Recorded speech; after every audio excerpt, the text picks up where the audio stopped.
Today we are starting a new series called Science Ventures. I'm delighted to introduce Professor Malla Reddy, who's from IIT Hyderabad. So you did your PhD from University of Hyderabad. What did you study? I worked on basically organic crystals. Crystals are everywhere around us, but many of us So tell us, what is a crystal? Okay. Crystals have very regular arrangement of molecules, or it could be ions or any constituents. For example, if you take a basket of onions and if you put basically into a box, they will arrange very randomly. So instead of that, if you take these egg cages, for example, and fill the egg cage with the onions and then stack one over the other, and then you get a very regular arrangement. Okay. Right? So crystals have molecules or ions very regularly arranged inside. For example, one of the examples is diamond. Diamond. So right? Diamond is an example of crystal that we all love. Right? So diamond is so beautiful and it shines. We all love it, right? So but diamond is made up of carbon. The coal is also made up of exactly the same thing, carbon. You see the difference. So the structure is very important. How these carbons are arranged inside this. So coal is not an example of a crystal, or is it? It's not an example of a It's crystal. not. Okay. So crystal, the arrangement is very tight, rigid. Yes. So it gives a very specific yes, structure. Exactly. So I mean, it's another type of arrangement in the coal. Okay. For example, if you look at graphite, right? What we have on a pen nib, it is also purely carbon. So the structure is completely different. That's also a crystalline material, but the structure makes a lot of difference. And internal structure gives the physical properties. Like diamond is one of the hardest, stiffest materials known. But graphite pen nib, when we write, it leaves the material behind, right? Because it's very soft. Yeah. But it's exactly the same. The connectivity of these, atoms, the way they are arranged is very, very important for material. Okay. That's where, designing the crystal structures is so fascinating, because you can change the property by using exactly the same meaning. So it's how the molecules are arranged that makes all the difference. After your PhD, just tell us briefly what you did. Okay. After my PhD, I went for a postdoc in Germany. In Germany. So then, so if you look at under sea, so there are some algae. Even in very dim light, they can do the photosynthesis by taking very small amount of light. They can still survive, kilometers below, right? So they have something called, these pigments, okay, porphyrates. So what makes them so efficient, right? And my professor was basically studying them. And if you can crystallize those materials, make their replicas in the lab and crystallize them, and if you look at the crystal structure, that will explain why they work, because it's not the material, but the way they are arranged is very important. So the arrangement is very important. So to know the arrangement, if you make a crystal, and it is very easy to get the structure using some technique called X-ray diffractometer. You can see the molecules in front of your eye in the computer. You can kind of calculate it, and then you can see it. So my job was to crystallize them. Your job was to crystallize that algae material. Okay. They had made, but a few students tried to crystallize them for a few years. 2 students have failed to crystallize them. And they were not experts on crystallizing, but they were expert on photosynthesis and other things. So now that you're good at it, you can make diamonds at home, right? Okay. All right. Well, we'll let that go. And then after your postdoc, what do you do? So after my postdoc, I joined at ISR Kolkata, which is a basic science institute. And there are several ISRs. These are like if IIT is for engineering, ISRs are for basic science. Basic sciences, okay? Yeah. Exactly. In fact, on the other campus in Mohali, at ISB, right next door is one of the ISRs as well. Yes. Yeah. Okay. So I was there for 15 years. In Calcutta. Okay. So then I moved to IIT Hyderabad in 2020. So IIT Hyderabad managed to catch you and bring you back. Yeah. And this was your colleagues at IIT Hyderabad? No, this was from ISR Kolkata. This is from ISR. So see, we found this beautiful self-healing crystals. We found it, but to characterize and quantify at a nanoscale, like how well it actually healed. So we did something, but we were not good enough to explain everything. So that is when we had to collaborate with physicists. Right. So this is a collaboration between people in the lab, theoreticians. You all come together and you sort of give ideas, they go to do some more labs, then they actually build something and come back. So it takes a while. How long did you work on this? So it took about 2.5 years. 2.5 years. And I would say for a quality of this work, it was actually really quite fast. Quite fast. Quite fast. I would Quite say. fast. Some of my work took almost like 4 years, 5 years sometimes. Okay. You know. Okay. Very good. The title of the talk is Amazing New Materials That Repair Themselves. We know of things that repair themselves, right? So if, for example, if I take some wet clay and I break it and I bring it back together, it will heal itself, right? As an example. Yeah.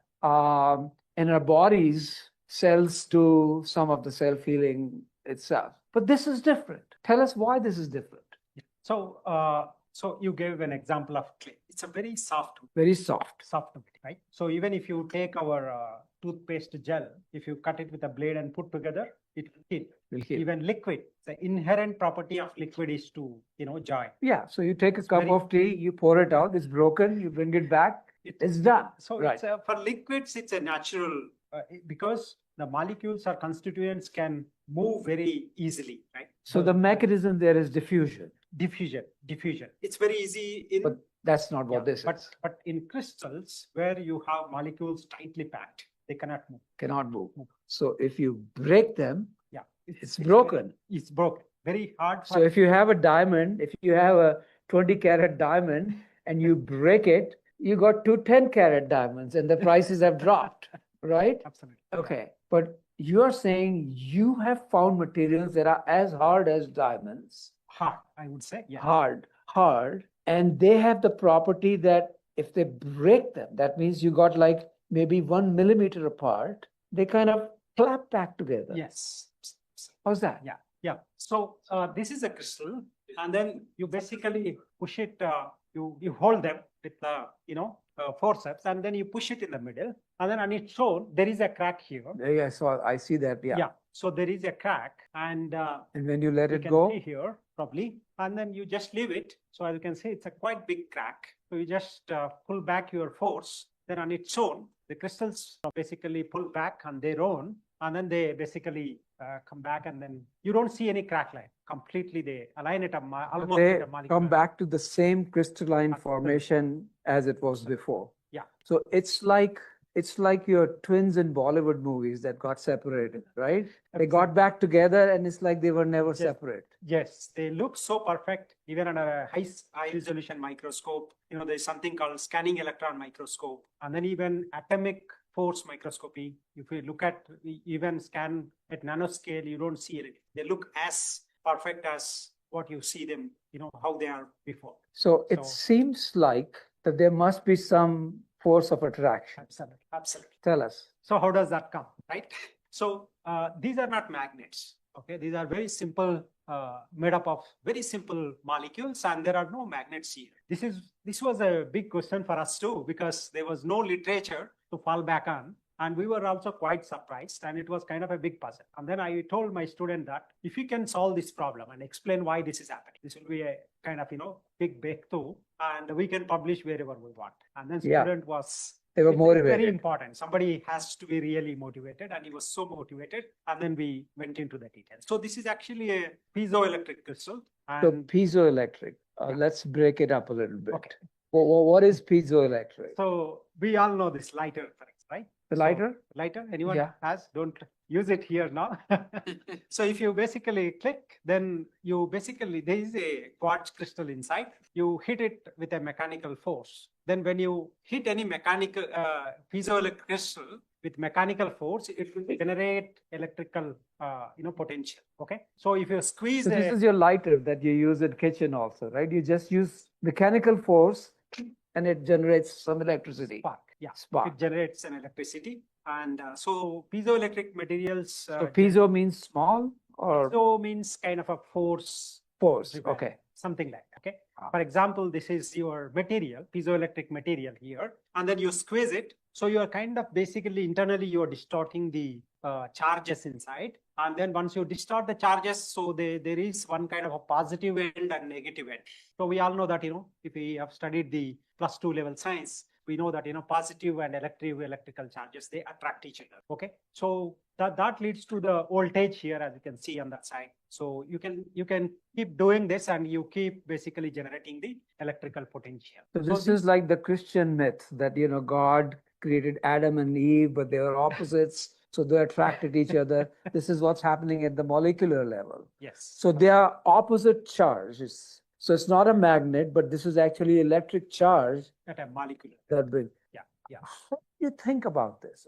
How did this idea come to you? Okay. So when we got these crystals, so we can understand from the crystal packing, crystals have certain symmetry internally. And if you look at, for example, if there is a molecule, and it has molecules also have got, most molecule, if it is not a highly symmetrical molecule, they have got positive end and negative end. For example, if I take all these molecules and put all the heads on one side and all the tails on the other side, so then I am kind of making it a, polar, right? On one side, I'm pushing positive sides, on the other side, negative sides. So this is like what you call a dipole or bipole? It's a kind of a dipole.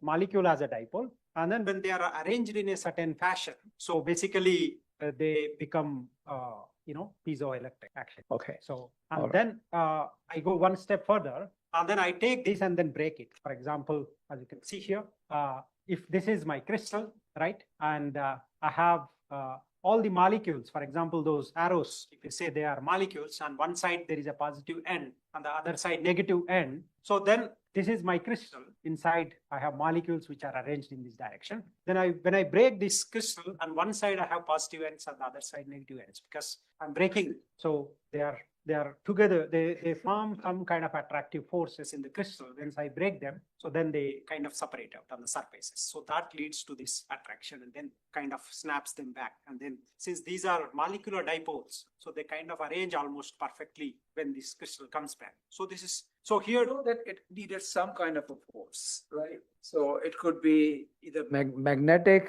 or it could be like a spring. So if I have two things which are tightly spring and you sort of open them, it will shut it back. Yes. In this case, it's happening exactly with electric charges. Electric charges. Now, my question to you is, you actually made these crystals?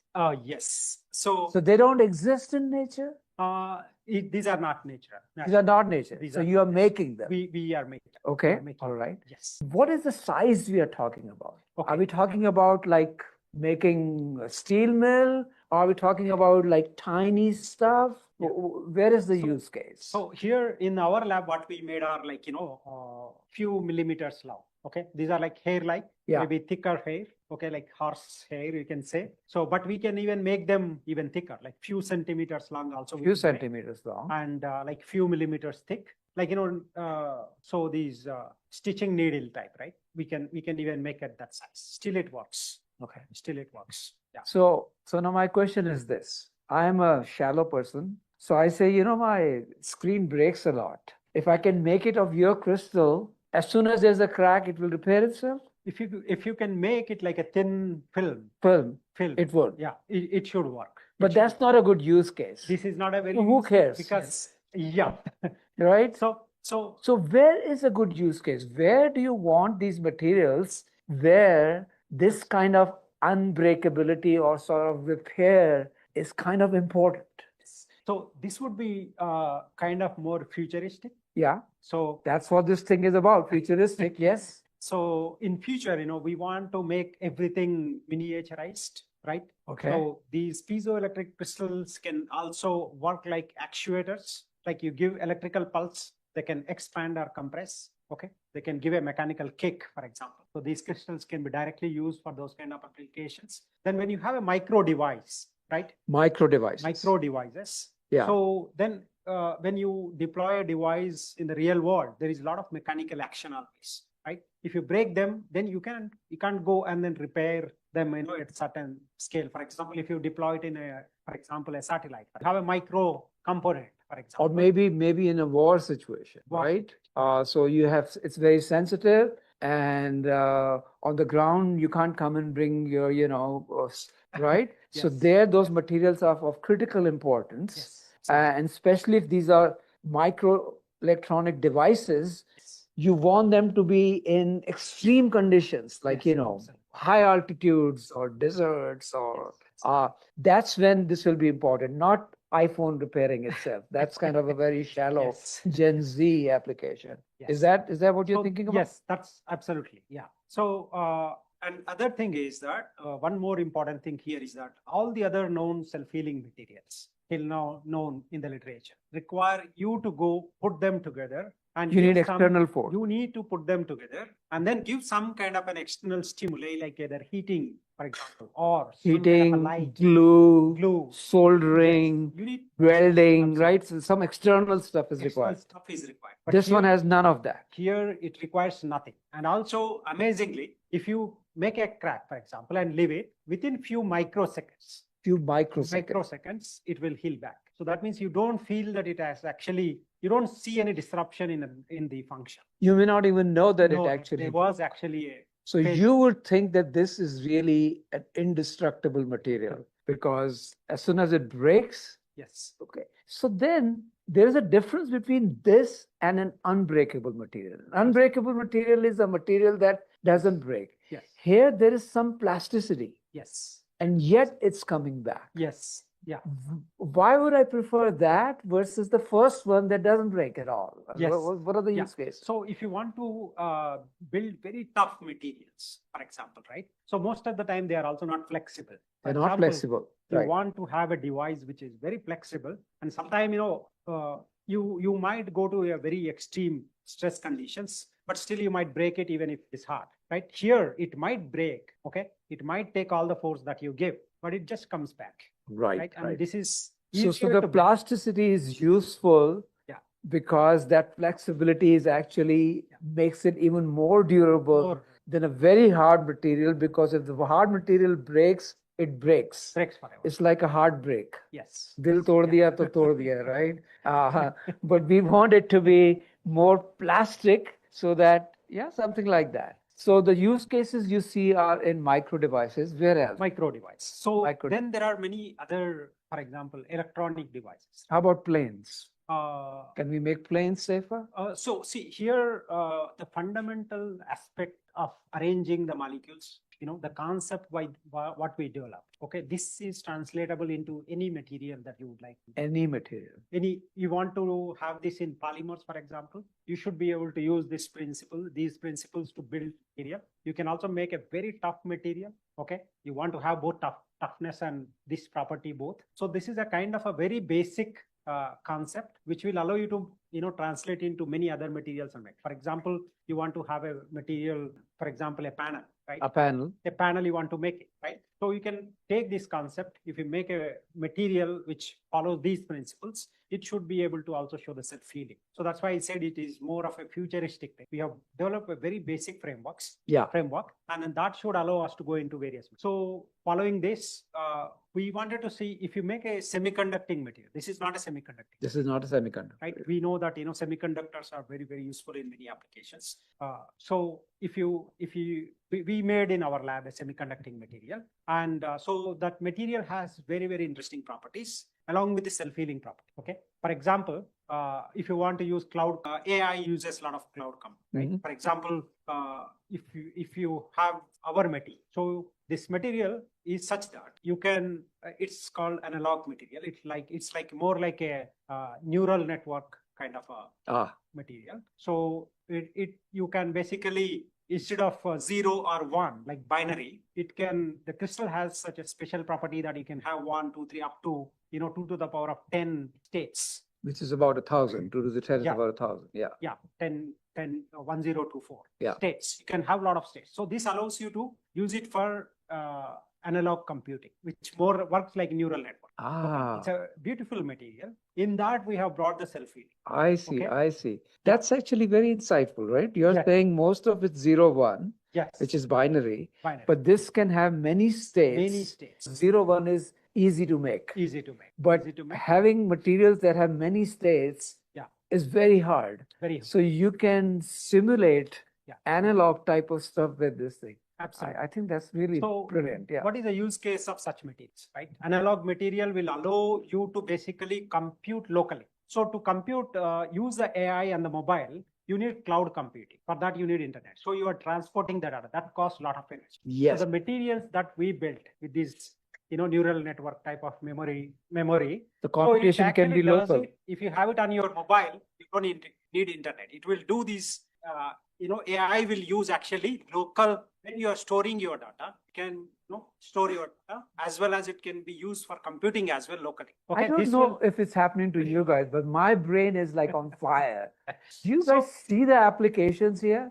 Because the trouble with cloud computing is that anything that's on the server in the cloud is going to be hacked, right? So one way to avoid the hacks is to have only local computation. Absolutely. But the local computation, there isn't enough. That's where you need. That's where this can help. No, self-healing is actually inducted into the material with those properties. Okay, we have got the beautiful, these neural network type of property as well as the self-healing. Both we have incorporated in a material, and one of my guy who is sitting here is working on the project here in the front. Who is that? Here. Can you please stand up? Get up. Yeah. Okay. And, so you're saying the application is not on the screen; it's actually on the inside. So you can use it for local computing. Okay. For AI, you are going to use a lot of energy if you are going to use AI everywhere, right? You need computing which is locally done as well. So this can, if you have self-healing property in a material like that, it's a very cheap material. It's lightweight. You can make it in, even. Okay, you use the magic word. I'm an economist. Very cheap material. Tell us more about that. What do you mean by that? He can make a few kgs in a couple of days. Few kgs? Yes. It's very cheap. It's very cheap. For how much? So for entrepreneurs, for my investors, this is like music. Because I was just about to ask you that all this is great, but if it's going to take, crores of rupees, then it's not worth it. But you're saying this is actually, and it can be scaled? It can be scaled. It can be scaled. He's working on that by the time. So he can do by the time he is in a day. If I were to know. No, I'm asking because there are people here who are listening. Some of you are listening from elsewhere. If I wanted to create like a ton of this material on a mass scale, can this be manufactured? There are my friends sitting in the audience who are working on bulk drug manufacturing. You give it to any pharma company, you want 1 quintal, they can do it. Some of my friends are here. That's brilliant. So if I have an investor who says, I want to fund it, I want to do this, connect me to Professor Malla Reddy. Would you talk to him or her? Absolutely. You would. Okay. So we patented this in India as well as in US. Many of these markets are patented. Okay. Has there been similar work done elsewhere? Are there other materials like this? So not by using this mechanism. Not this mechanism. This mechanism where they come automatically on their own and snap and then heal at almost with atomic precision. So this was not done before by anybody. But there are few people in the world who are working on crystals. You can count people who are working on crystals basically like on your fingers. On your fingers. Just few people. All of them I know very well. Like just some of us who are working on crystals have actually kind of found this. I think it's truly exciting. I want 10% of everything you get. Okay. let me actually. Can I go to the audience? Yes, sir. This, whatever you have seen, these materials are mostly organic material, correct? Yes. Because in semiconductor, mostly they are using rare earth metals. It is very costly. So we mean to say that since this is a simple organic material, it is very cheap. Yes, absolutely. So normally, right now, most people have used only inorganic rare earth materials for various applications. This may not basically replace them everywhere, but there are alternate methods to do the same thing using cheap materials like this. So here again, a lot of electrical engineering, a lot of design, all this would come into picture, particularly the medical devices, right? So in those cases, wearable devices, all these small IoT things, right? It's not very expensive, but as long as it functions properly, you are fine. After a few years, you can replace it and then make another one. So, but as long as you have it, it should work robust. So this is where, since organic crystals are much more softer compared to inorganic materials, and properties like this are very much essential. You buy it, you throw it, then immediately if it breaks next day, right, nobody would buy it. But if you incorporate these properties, robustness and all, then it becomes viable. This is where the community is now trying to, strengthen this field. Thank you. Let me go way in the back, the gentleman in the white shirt. Yes. Have you compared the mechanical yes, we have done it. So see here, more than mechanical properties, semiconducting property is very important. So I was giving a talk at IIT Hyderabad. One of my colleague, very young assistant professor from electrical engineering department, stood up and said that I don't believe that this is a full self-healing unless you show me that after breaking, the electrical conductivity is exactly same. So after joining IIT Hyderabad, then I put a giant student. So now he has done all the measurements. So now we see that the conductivity is absolutely same. You don't see any difference. So that is a part. So mechanically, we have also done that, but mechanical strength is not 100%, but it is little lower. I come from a background. Yes. So you said the standard is whatever. Yes. I was that. Right. This being that temperatures of Healing.